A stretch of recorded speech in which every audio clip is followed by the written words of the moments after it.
103 103 سنتیں اور آداب۔ الحمدللہ رب العالمین والصلاة والسلام علی خاتم النبیین، اما بعد فاعوذ باللہ من الشیطان الرجیم، بسم اللہ الرحمن الرحیم۔ 103 103 سنتیں اور آداب، امیر اہل سنت دامت برکاتہ العالیہ کی کتاب 550 550 سنتیں اور آداب کی ایک قسط۔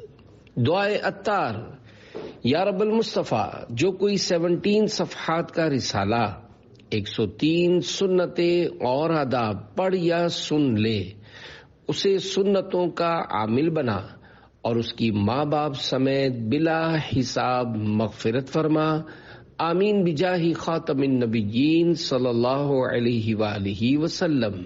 درود شریف کی فضیلت، فرمان آخری نبی صلی اللہ علیہ وآلہ وسلم، من صلی علی فی یوم 1000 مرۃ لم یمت حتی یری مقعدہ من الجنہ، یعنی جو مجھ پر ایک دن میں 1000 مرتبہ درود شریف پڑھے گا، وہ اس وقت تک نہیں مرے گا جب تک جنت میں اپنا مقام نہ دیکھ لے۔ وہ تو نہایت سستا سودا بیچ رہے ہیں جنت کا، ہم مفلس کیا مول چکائیں، اپنا ہاتھ ہی خالی ہے۔ صلو علی الحبیب صلی اللہ علی محمد۔ کرم یا رسول اللہ کے 13 حروف کی نسبت سے پانی پینے کی 13 سنتیں اور آداب۔ 2 فرامین مصطفیٰ صلی اللہ علیہ وآلہ وسلم۔ نمبر 1، اونٹ کی طرح ایک ہی سانس میں مت پیو، بلکہ 2 یا 3 مرتبہ سانس لے کر پیو، اور پینے سے قبل بسم اللہ پڑھو اور فراغت پر الحمدللہ کہا کرو۔ نمبر 2، نبی اکرم صلی اللہ علیہ وآلہ وسلم نے برتن میں سانس لینے یا اس میں پھونکنے سے منع فرمایا ہے۔ حضرت مفتی احمد یار خان رحمت اللہ علیہ اس حدیث پاک کے تحت فرماتے ہیں، برتن میں سانس لینا جانوروں کا کام ہے، نیز سانس کبھی زہریلی ہوتی ہے، اس لیے برتن سے الگ منہ کر کے سانس لو، یعنی سانس لیتے وقت گلاس منہ سے ہٹا لو۔ گرم دودھ یا چائے کو پھونکوں سے ٹھنڈا نہ کرو، بلکہ کچھ ٹھہرو، قدرے یعنی کچھ ٹھنڈی ہو جائے پھر پیو۔ البتہ درود پاک وغیرہ پڑھ کر بنیت شفا پانی پر دم کرنے میں حرج نہیں۔ نمبر 3، پینے سے پہلے بسم اللہ پڑھ لیجئے۔ نمبر 4، چوس کر چھوٹے چھوٹے گھونٹ پیئیں، بڑے بڑے گھونٹ پینے سے جگر یعنی لیور کی بیماری پیدا ہوتی ہے۔ نمبر 5، پانی 3 سانس میں پئیں۔ 6، بیٹھ کر اور سیدھے ہاتھ سے پئیں۔ 7، لوٹے وغیرہ سے وضو کیا ہو تو اس کا بچا ہوا پانی پینا 70 مرض سے شفا ہے کہ یہ آب زمزم شریف کی مشابہت رکھتا ہے۔ ان 2 یعنی وضو کا بچا ہوا پانی اور زمزم شریف کے علاوہ کوئی سا بھی پانی کھڑے کھڑے پینا مکروہ ہے۔ یہ دونوں پانی قبلہ رو ہو کر کھڑے کھڑے پئیں۔ 8، پینے سے پہلے دیکھ لیجئے کہ پینے کی شے میں کوئی نقصان دہ چیز وغیرہ تو نہیں ہے۔ 9، پی چکنے کے بعد الحمدللہ کہیے۔ 10، حضرت امام محمد بن محمد غزالی رحمت اللہ علیہ فرماتے ہیں، بسم اللہ پڑھ کر پینا شروع کرے، پہلے سانس کے آخر میں الحمدللہ، دوسرے کے بعد الحمدللہ رب العالمین، اور تیسرے سانس کے بعد الحمدللہ رب العالمین الرحمن الرحیم پڑھے۔ یہ ایک اچھا کام ہے، نہ بھی کیا تو حرج نہیں، اور شروع میں بسم اللہ اور ختم پر الحمدللہ کہنے سے بھی سنت ادا ہو جائے گی۔ 11، گلاس میں بچے ہوئے مسلمان کے صاف ستھرے جھوٹے پانی کو قابل استعمال ہونے کے باوجود خواہ مخواہ پھینکنا نہ چاہیے۔ 12، منقول ہے سور المؤمن شفاء، یعنی مسلمان کے جھوٹے میں شفا ہے۔ 13، پی لینے کے چند لمحوں کے بعد خالی گلاس کو دیکھیں گے تو اس کی دیواروں سے بہہ کر چند قطرے پیندے میں جمع ہو چکے ہوں گے، انہیں بھی پی لیجئے۔ صلو علی الحبیب صلی اللہ علی محمد۔ گدھا بھی منتظر ہے خلد میں نیکوں کی دعوت کا، کہ 32 حروف کی نسبت سے کھانے کی 32 سنتیں اور آداب۔ نمبر 1، کھانا صرف لذت یعنی ٹیسٹ کے لیے نہ کھایا جائے، بلکہ کھاتے وقت یہ نیت کر لیجئے اللہ پاک کی عبادت پر قوت حاصل کرنے کے لیے کھا رہا ہوں۔ نمبر 2، بھوک سے کم کھانا چاہیے اور پوری بھوک بھر کر یعنی بھوک بالکل باقی نہ رہے اتنا کھانا کھا لینا مباح ہے، یعنی نہ ثواب ہے نہ گناہ، کیونکہ اس کا بھی صحیح مقصد ہو سکتا ہے کہ طاقت زیادہ ہوگی، اور بھوک سے زیادہ کھا لینا حرام ہے۔ زیادہ کا یہ مطلب ہے کہ اتنا کھا لینا جس سے پیٹ خراب ہونے کا غالب گمان ہے، مثلا دست آئیں گے اور طبیعت بد مزہ ہو جائے گی۔ اسی طرح تندرست آدمی کا ایسی غذا استعمال کرنا گناہ ہے جس سے بیمار ہو جانے کا گمان غالب ہو، یوں ہی مریض کا ایسی بد پرہیزی کرنا جس سے مرض بڑھ جانے کا ظن غالب ہو، مثلا تجربے سے ثابت ہو۔ نمبر 3، بھوک سے کم کھانا بے شمار فوائد کا مجموعہ ہے کہ تقریباً 80% بیماریاں ڈٹ کر یعنی خوب پیٹ بھر کر کھانے سے ہوتی ہیں، لہذا ابھی بھوک باقی ہو تو ہاتھ روک لیجئے۔ نمبر 4، اکثر دسترخوان پر عبارت لکھی ہوتی ہے، مثلا شیر یا کمپنی وغیرہ کا نام، ایسے دسترخوانوں کو استعمال میں لانا، ان پر کھانا کھانا نہ چاہیے۔ نمبر 5، کھانا کھانے سے پہلے اور بعد دونوں ہاتھ پہنچوں تک دھونا سنت ہے۔ 6، فرمان مصطفیٰ صلی اللہ علیہ وآلہ وسلم ہے کھانے سے پہلے اور بعد میں وضو کرنا یعنی پہنچوں تک دونوں ہاتھ دھونا رزق میں کشادگی کرتا اور شیطان کو دور کرتا ہے۔ 7، کھانا کھانے کے موقع پر جوتے اتار لیجئے کہ اس سے قدم آرام پاتے ہیں۔ فرمان مصطفیٰ صلی اللہ علیہ وآلہ وسلم، جب تم کھانا کھانے لگو تو اپنے جوتے اتار دو، کیونکہ یہ تمہارے قدموں کے لیے راحت یعنی آرام کا باعث ہے۔ 8، کھاتے وقت الٹا پاؤں بچھا دیجئے اور سیدھا گھٹنا کھڑا رکھیے یا سرین پر بیٹھ جائیے اور دونوں گھٹنے کھڑے رکھیے یا دونوں قدموں کی پشت پر 2 زانوں بیٹھیے۔ 9، اسلامی بھائی ہو یا اسلامی بہن جب کھانے بیٹھیں تو چادر یا کرتے کے دامن کے ذریعے پردے میں پردہ ضرور کریں۔ 10، سالن یا چٹنی کی پیالی روٹی پر مت رکھیے۔ 11، ننگے سر کھانا ادب کے خلاف ہے اور اس سے روزی میں تنگی ہوتی ہے۔ 12، بائیں یعنی الٹے ہاتھ کو زمین پر ٹیک دے کر کھانا مکروہ ہے۔ 13، مٹی کے برتن میں کھانا افضل ہے کہ جو اپنے گھر میں مٹی کے برتن بنواتا ہے فرشتے اس گھر کی زیارت کرنے آتے ہیں۔ 14، دسترخوان پر سبزی ہو تو فرشتے نازل ہوتے ہیں۔ 15، شروع کرنے سے قبل یہ دعا پڑھ لی جائے، اگر کھانے یا پینے میں زہر بھی ہوگا تو انشاءاللہ الکریم اثر نہیں کرے گا۔ دعا یہ ہے: بسم اللہ الذی لا یضر مع اسمہ شیء فی الارض ولا فی السماء یا حی یا قیوم۔ ترجمہ: اللہ پاک کے نام سے شروع کرتا ہوں جس کے نام کی برکت سے زمین و آسمان کی کوئی چیز نقصان نہیں پہنچا سکتی، اے ہمیشہ زندہ و قائم رہنے والے۔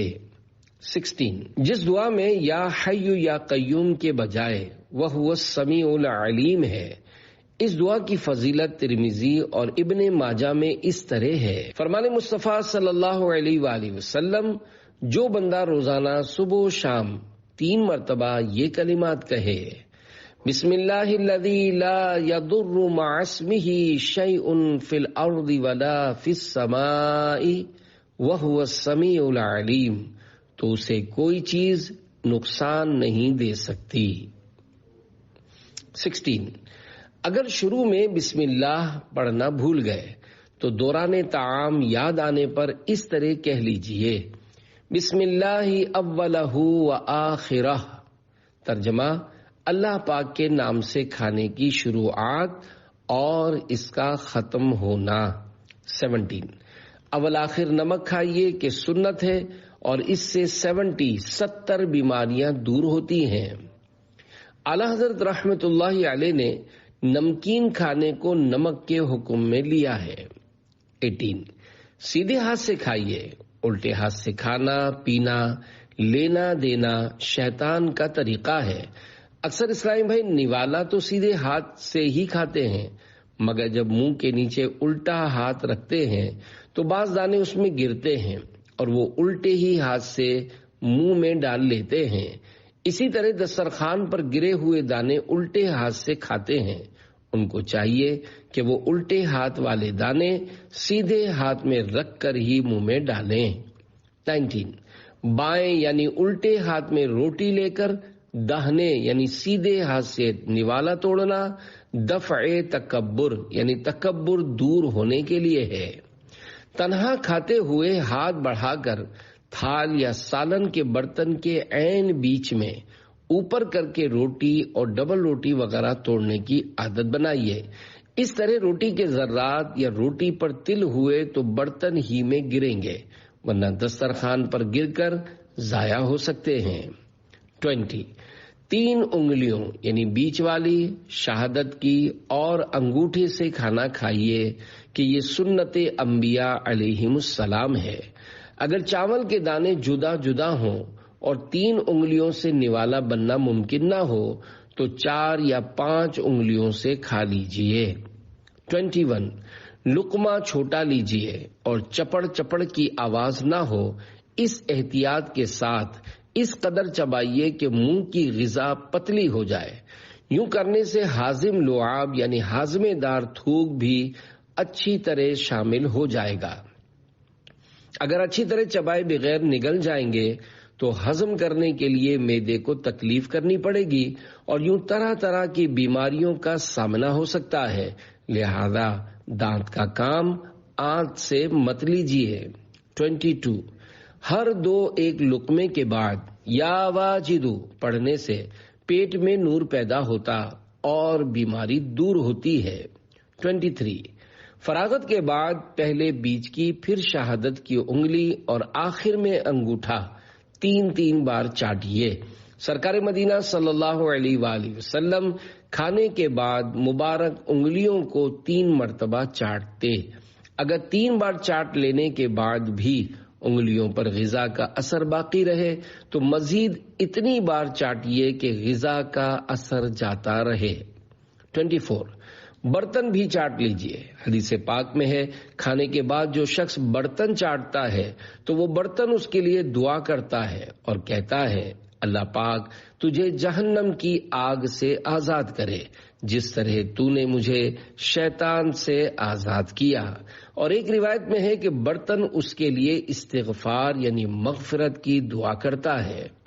25 حضرت امام محمد بن محمد غزالی رحمت اللہ علیہ فرماتے ہیں جو کھانے کے بعد پیالے یا رکابی کو چاٹے اور دھو کر پی لے اسے 1 غلام آزاد کرنے کا ثواب ملتا ہے، اور گرے ہوئے ٹکڑے اٹھا کر کھانا جنت کی حوروں کا مہر ہے۔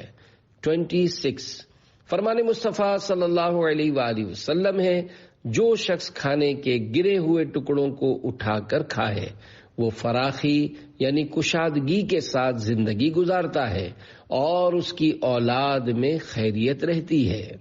27 کھانے کے بعد دانتوں کا خلال کیجیے۔ 28 کھانے کے بعد اول آخر درود شریف کے ساتھ یہ دعا پڑھیے، الحمدللہ الذی اطعمنا وسقانا وجعلنا مسلمین۔ ترجمہ اللہ پاک کا شکر ہے جس نے ہمیں کھلایا پلایا اور ہمیں مسلمان بنایا۔ 29 اگر کسی نے کھلایا ہو تو یہ دعا بھی پڑھیے، اللہم اطعم من اطعمنی واسقی من سقانی. ترجمہ: اے اللہ پاک اس کو کھلا جس نے مجھے کھلایا اور اس کو پلا جس نے مجھے پلایا. 30. کھانا کھانے کے بعد سورہ اخلاص اور سورہ قریش پڑھیے. 31. کھانے کے بعد ہاتھ صابن سے اچھی طرح دھو کر پونچھ لیجئے. 32. حضرت امام محمد بن محمد غزالی رحمت اللہ علیہ لکھتے ہیں، کھانے کے بعد وضو یعنی پہنچوں تک دونوں ہاتھ دھونا جنون یعنی پاگل پن کو دور رکھتا ہے. صلو علی الحبیب صلی اللہ علی محمد. قطع رحمی حرام ہے کہ 13 حروف کی نسبت سے صلہ رحمی کی 13 سنتیں اور آداب. نمبر 1، فرمان الہی واتقوا اللہ الذی تساءلون بہ والارحام. ترجمہ کنز ایمان، اور اللہ سے ڈرو جس کے نام پر مانگتے ہو اور رشتوں کا لحاظ رکھو. اس آیت مبارکہ کے تحت تفسیر مظہری میں ہے، یعنی تم قطع رحم یعنی رشتہ داروں سے تعلق توڑنے سے بچو. 7 فرامین مصطفیٰ صلی اللہ علیہ وآلہ وسلم. نمبر 2، جو اللہ پاک اور قیامت پر ایمان رکھتا ہے اسے چاہیے کہ صلہ رحمی کرے. 3، قیامت کے دن اللہ پاک کے عرش کے سائے میں 3 قسم کے لوگ ہوں گے، ان میں سے ایک ہے صلہ رحمی کرنے والا. 4، رشتہ کاٹنے والا جنت میں نہیں جائے گا.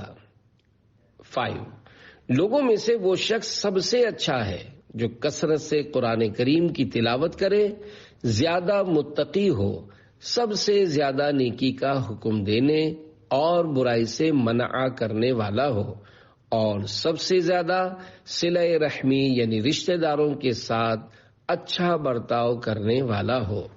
6، بے شک افضل ترین صدقہ وہ ہے جو دشمنی چھپانے والے رشتہ دار پر کیا جائے. 7، جس قوم میں قاطع رحم یعنی رشتہ داری توڑنے والا ہو اس قوم پر اللہ پاک کی رحمت کا نزول نہیں ہوتا. 8، جسے یہ پسند ہو کہ اس کے لیے جنت میں محل بنایا جائے اور اس کے درجات بلند کیے جائے، اسے چاہیے کہ جو اس پر ظلم کرے یہ اسے معاف کرے، اور جو اسے محروم کرے یہ اسے عطا کرے، اور جو اس سے قطع تعلق کرے یہ اس سے ناتا یعنی تعلق جوڑے. 9، حضرت فقی ابو اللیث سمرقندی رحمت اللہ علیہ فرماتے ہیں، صلہ رحمی یعنی رشتہ داروں سے اچھا سلوک کرنے کے 10 فائدے ہیں.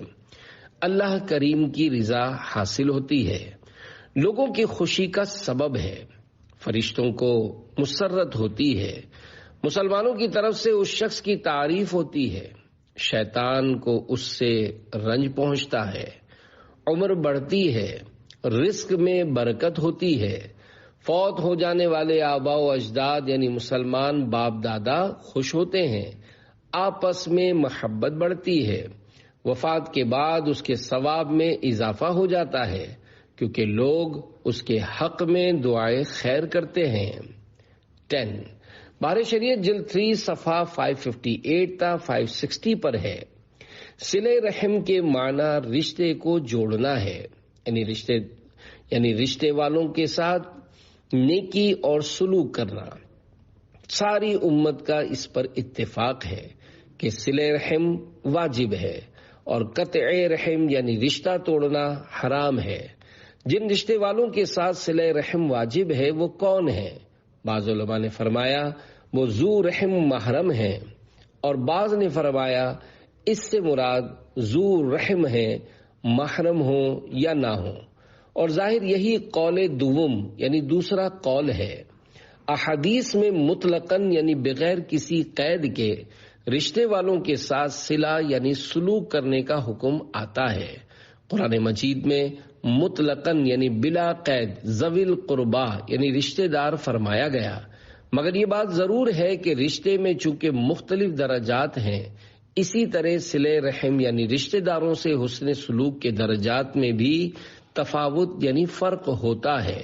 والدین کا مرتبہ سب سے بڑھ کر ہے، ان کے بعد ذو رحم محرم کا یعنی وہ رشتہ دار جن سے نسلی رشتہ ہونے کی وجہ سے نکاح ہمیشہ کے لیے حرام ہو، ان کے بعد بقیہ رشتے والوں کا اعلی قدر مراتب یعنی رشتے میں نزدیکی کی ترتیب کے مطابق۔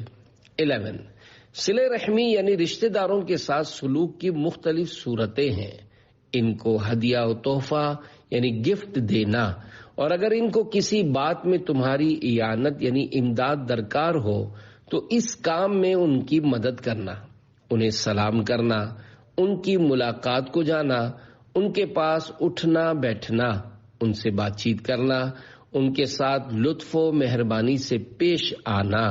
12 اگر یہ شخص پردیس میں ہے تو رشتے والوں کے ساتھ خط بھیجا کرے، ان سے خط و کتابت جاری رکھے تاکہ بے تعلقی پیدا نہ ہونے پائے، اور ہو سکے تو وطن آئے اور رشتے داروں سے تعلقات تازہ کر لے، اس طرح کرنے سے محبت میں اضافہ ہوگا۔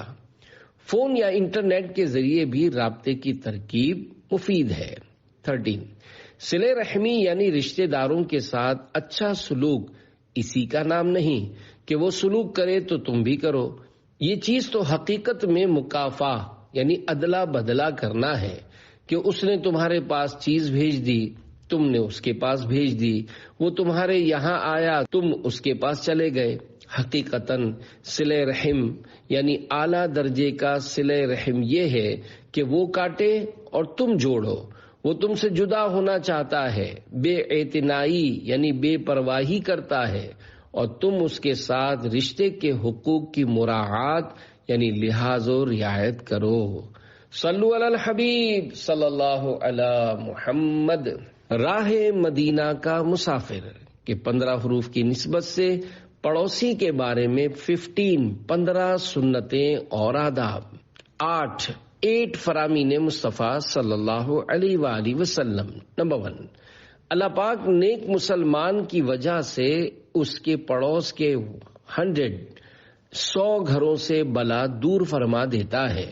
پھر آپ صلی اللہ علیہ وآلہ وسلم نے یہ آیت مبارکہ تلاوت فرمائی، وَلَوْلَا دَفْعُ اللَّهِ النَّاسَ بَعْضَهُمْ بِبَعْضٍ لَفَسَدَتِ الْأَرْضُ۔ پارہ 2 سورہ بقرہ آیت 251۔ ترجمہ کنز الایمان۔ اور اگر اللہ لوگوں میں بعض سے بعض کو دفع نہ کرے تو ضرور زمین تباہ ہو جائے۔ نمبر 2 اللہ پاک کے نزدیک بہترین پڑوسی وہ ہے جو اپنے پڑوسی کا خیر خواہ ہو۔ نمبر 3 وہ جنت میں نہیں جائے گا جس کا پڑوسی اس کی آفتوں سے امن میں نہیں ہے۔ 4 وہ مومن نہیں جو خود پیٹ بھر کھائے اور اس کا پڑوسی اس کے پہلو میں بھوکا رہے، یعنی کامل مومن نہیں۔ 5 جس نے اپنے پڑوسی کو ایذا دی اس نے مجھے ایذا دی، اور جس نے مجھے ایذا دی اس نے اللہ پاک کو ایذا دی۔ 6 جبریل علیہ السلام مجھے پڑوسی کے متعلق برابر وصیت کرتے رہے یہاں تک کہ مجھے گمان یعنی خیال ہوا کہ پڑوسی کو وارث بنا دیں گے۔ 7 جو شخص اللہ اور یوم آخرت پر ایمان رکھتا ہے اسے چاہیے کہ وہ اپنے پڑوسی کے ساتھ حسن سلوک سے پیش آئے۔ 8 40 گھر پڑوسی ہیں۔ حضرت امام زہری رحمت اللہ علیہ فرماتے ہیں اس سے چاروں طرف 40 گھر مراد ہیں۔ نزہۃ القاری میں ہے پڑوسی کون ہے اس کو ہر شخص اپنے عرف اور معاملے سے سمجھتا ہے۔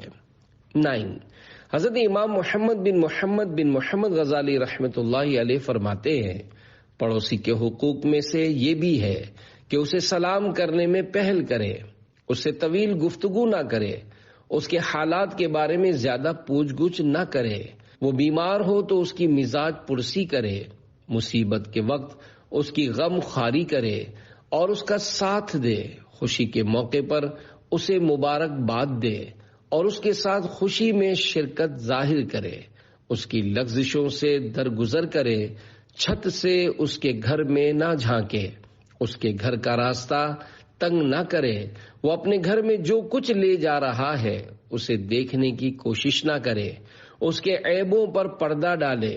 اگر وہ کسی حادثے یا تکلیف کا شکار ہو تو فوری طور پر اس کی مدد کرے۔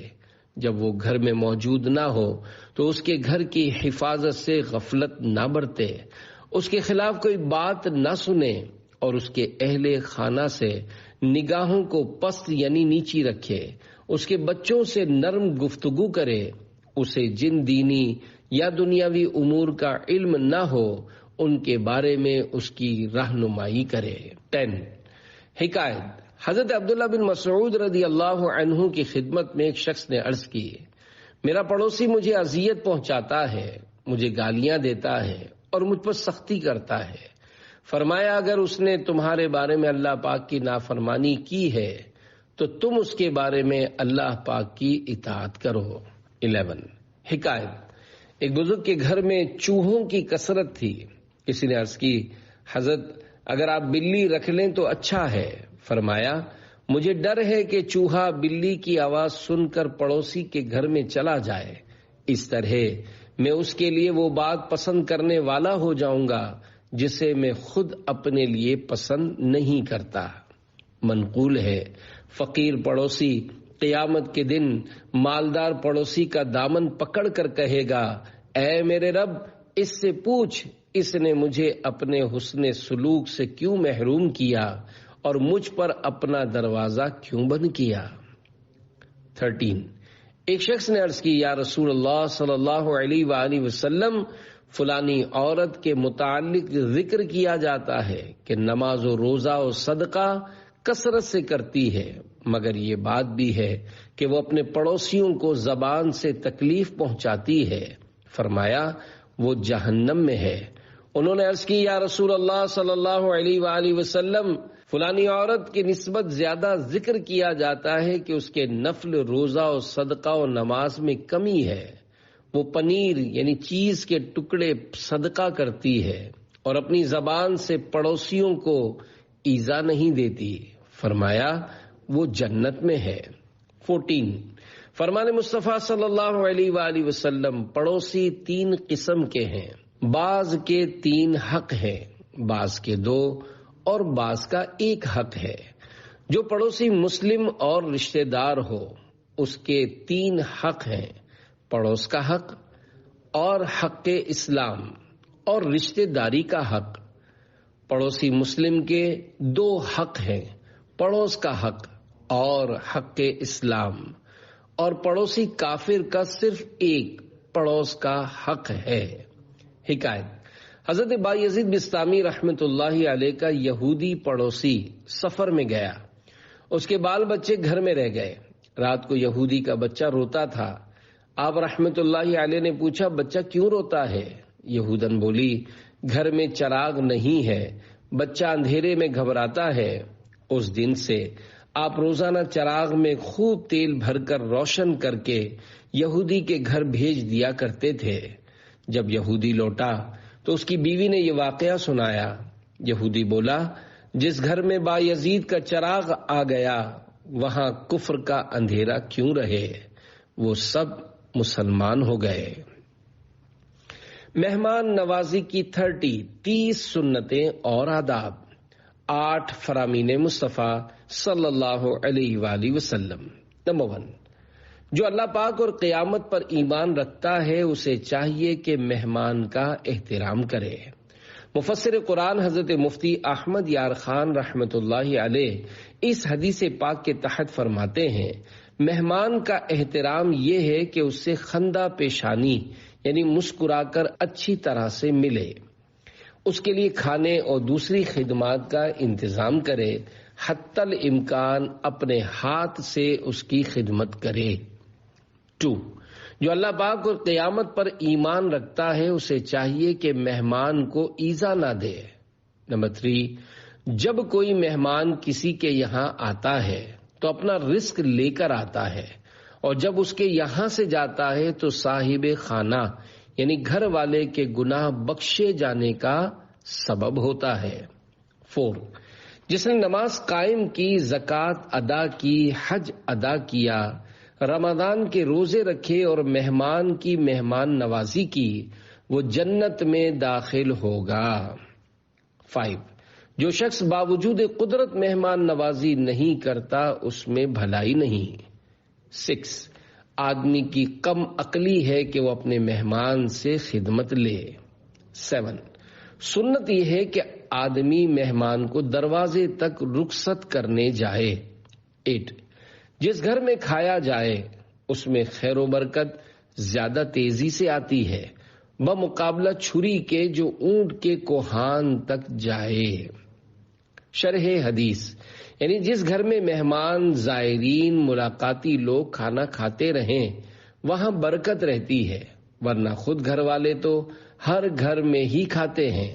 اونٹ کی کوہان میں ہڈی نہیں ہوتی، چربی ہی ہوتی ہے، اسے چھری بہت ہی جلد کاٹتی ہے اور اس کی تہ تک پہنچ جاتی ہے، اس لیے اس سے تشبیہ دی گئی، یعنی ایسے گھر میں خیر و برکت بہت جلدی پہنچتی ہے۔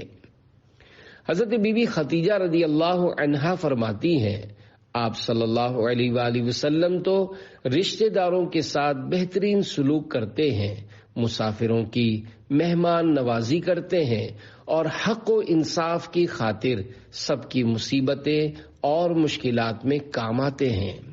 10، ایک شخص نے عرض کی، یا رسول اللہ صلی اللہ علیہ وآلہ وسلم، میں ایک شخص کے یہاں گیا، اس نے میری مہمانی نہیں کی، اب وہ میرے یہاں آئے تو کیا میں اس سے بدلہ لوں؟ ارشاد فرمایا، نہیں، بلکہ تم اس کی مہمانی کرو۔ 11، حضرت عطا رحمت اللہ علیہ فرماتے ہیں، حضرت ابراہیم خلیل اللہ علیہ السلام کا جب کھانا کھانے کا وقت آتا اور کوئی ساتھ کھانے والا نہ ہوتا تو 1 یا 2 میل تک اس کی تلاش میں نکل جاتے کہ کوئی ساتھ کھانے والا مل جائے۔ 12، حضرت اکرمہ رحمت اللہ علیہ فرماتے ہیں، حضرت ابراہیم خلیل اللہ علیہ السلام کا لقب ابو ضیفان یعنی بڑا مہمان نواز مشہور تھا۔ ان کے مکان کے 4 دروازے تھے اور وہ دیکھتے رہتے تھے کہ کس دروازے سے کوئی آنے والا آتا ہے۔ 13، خادم النبی حضرت انس بن مالک رضی اللہ عنہ فرماتے ہیں، جس گھر میں مہمان نہیں آتا اس میں رحمت کے فرشتے نہیں آتے۔ 14، مفتی احمد یار خان رحمت اللہ علیہ فرماتے ہیں، ہمارا مہمان وہ ہے جو ہم سے ملاقات کے لیے باہر یعنی دوسرے شہر یا ملک سے آئے، خواہ اس سے ہماری واقفیت پہلے سے ہو یا نہ ہو، جو ہمارے لیے اپنے ہی محلے یا اپنے شہر میں سے ہم سے ملنے آئے، 2-4 منٹ کے لیے وہ ملاقاتی ہے، مہمان نہیں۔ اس کی خاطر مثلا اچھی طرح ملنا، چائے پانی کرنا ہو تو کرو، مگر اس کی دعوت نہیں ہے، اور جو ناواقف شخص اپنے کام کے لیے ہمارے پاس آئے وہ مہمان نہیں، جیسے حاکم یا مفتی کے پاس مقدمے والے یا فتویٰ لینے والے آتے ہیں، یہ حاکم یا مفتی کے مہمان نہیں۔ 15، مہمان کو چاہیے کہ اپنے میزبان کی مصروفیات اور ذمہ داریوں کا لحاظ رکھے۔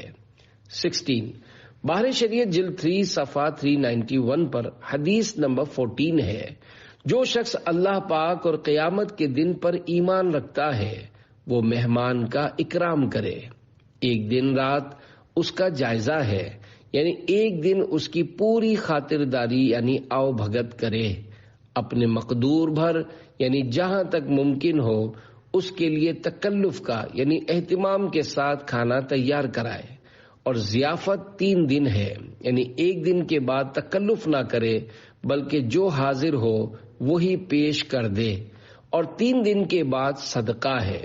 مہمان کے لیے یہ حلال نہیں کہ اس کے یہاں ٹھہرا رہے کہ اسے یعنی میزبان کو حرج میں ڈال دے۔ 17، جب آپ کسی کے پاس بطور مہمان جائیں تو مناسب ہے کہ اچھی اچھی نیتوں کے ساتھ حسب حیثیت میزبان یا اس کے بچوں کے لیے تحفے لیتے جائیں۔ 18، حضرت علامہ مولانا مفتی محمد امجد علی اعظمی رحمت اللہ علیہ فرماتے ہیں، مہمان کو 4 باتیں ضروری ہیں۔ نمبر 1، جہاں بٹھایا جائے وہیں بیٹھے۔ نمبر 2، جو کچھ اس کے سامنے پیش کیا جائے اس پر خوش ہو، یہ نہ ہو کہ کہنے لگے اس سے اچھا تو میں اپنے ہی گھر کھایا کرتا ہوں، یا اسی قسم کے دوسرے الفاظ۔ نمبر 3، بغیر اجازت صاحب خانہ، یعنی میزبان سے اجازت لیے بغیر وہاں سے نہ اٹھے۔ اور نمبر 4، جب وہاں سے جائے تو اس کے لیے دعا کرے۔ 19، گھر یا کھانے وغیرہ کے معاملے میں مہمان کسی قسم کی تنقید کرے، نہ جھوٹی تعریف۔ 20، میزبان بھی مہمان کو جھوٹ کے خطرے میں ڈالنے والے سوالات نہ کرے، مثلاً کہنا کہ ہمارا گھر کیسا لگا، یا کہا ہمارا کھانا آپ کو پسند آیا یا نہیں۔ ایسے موقع پر اگر پسند نہ ہونے کے باوجود مہمان مروت میں گھر یا کھانے کی جھوٹی تعریف کرے گا تو گناہگار ہوگا۔ 21، میزبان اس طرح کا سوال بھی نہ کرے کہ آپ نے پیٹ بھر کر کھایا یا نہیں، کہ یہاں بھی جواباً جھوٹ کا اندیشہ ہے کہ کم کھانے کی عادت یا پرہیزی یا کسی بھی وجہ سے کم کھانے کے باوجود اصرار و تکرار سے بچنے کے لیے مہمان کو جھوٹ موٹ کہنا پڑ جائے کہ میں نے خوب ڈٹ کر کھایا ہے۔ 22، بعض اوقات کھانے کے موقع پر مہمان پر ایک شخص مقرر کر دیا جاتا ہے جو اپنے ہاتھ سے مہمان کی پلیٹ میں کھانا یا سالن، بوٹی وغیرہ ڈالتا رہتا ہے۔ مہمان کو اس سے پریشانی ہو سکتی ہے، مثلاً وہ بوٹی کھانے سے بچنا چاہتا ہے اور میزبان کا آدمی بوٹیاں ڈالے جا رہا ہے۔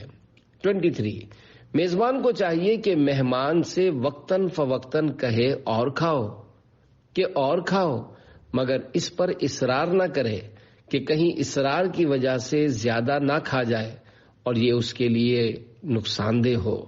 24، حضرت امام ابو حامد محمد بن محمد غزالی رحمت اللہ علیہ فرماتے ہیں، ساتھی کم کھاتا ہو تو رغبت دلاتے ہوئے اس سے کہے کھائیے، لیکن 3 بار سے زیادہ نہ کہا جائے، کیونکہ یہ اصرار کرنا اور حد سے بڑھنا ہوا۔ 25، میزبان کو بالکل خاموش نہ رہنا چاہیے اور یہ بھی نہ کرنا چاہیے کہ کھانا رکھ کر غائب ہو جائے، بلکہ وہاں حاضر رہے۔ 26، مہمانوں کے سامنے خادم وغیرہ پر ناراض نہ ہو۔ میزبان کو چاہیے کہ مہمان کی خاطرداری میں خود مشغول ہو، خادموں کے ذمے اس کو نہ چھوڑے کہ یہ یعنی مہمان کی آؤ بھگت حضرت ابراہیم خلیل اللہ علیہ السلام کی سنت ہے۔ جو شخص اپنے مسلمان بھائیوں کے ساتھ کھاتا ہے اس سے قیامت میں اس کھانے کا حساب نہ ہوگا۔ 28، حضرت امام ابو حامد محمد بن محمد غزالی رحمت اللہ علیہ فرماتے ہیں، جو شخص کم خوراک ہو جب وہ لوگوں کے ساتھ کھائے تو کچھ دیر بعد کھانا شروع کرے اور چھوٹے لقمے اٹھائے اور آہستہ آہستہ کھائے تاکہ آخر تک دوسرے لوگوں کا ساتھ دے سکے۔ 29، اگر کسی نے اس لیے جلدی سے ہاتھ روک لیا تاکہ لوگوں کے دلوں میں مقام پیدا ہو اور اس کو بھوک سے کم کھانے والا تصور کریں تو ریاکار اور عذاب نار کا حقدار ہے۔ 30، اگر بھوک سے کچھ زیادہ اس لیے کھا لیا کہ مہمان کے ساتھ کھا رہا ہے اور معلوم ہے کہ یہ ہاتھ روک دے گا تو مہمان شرما جائے گا اور سیر ہو کر نہ کھائے گا، تو اس صورت میں بھی کچھ زیادہ کھا لینے کی اجازت ہے، جبکہ اتنی ہی زیادتی ہو جس سے معدہ خراب ہونے کا خطرہ نہ ہو۔ صلو علی الحبیب صلی اللہ علی محمد۔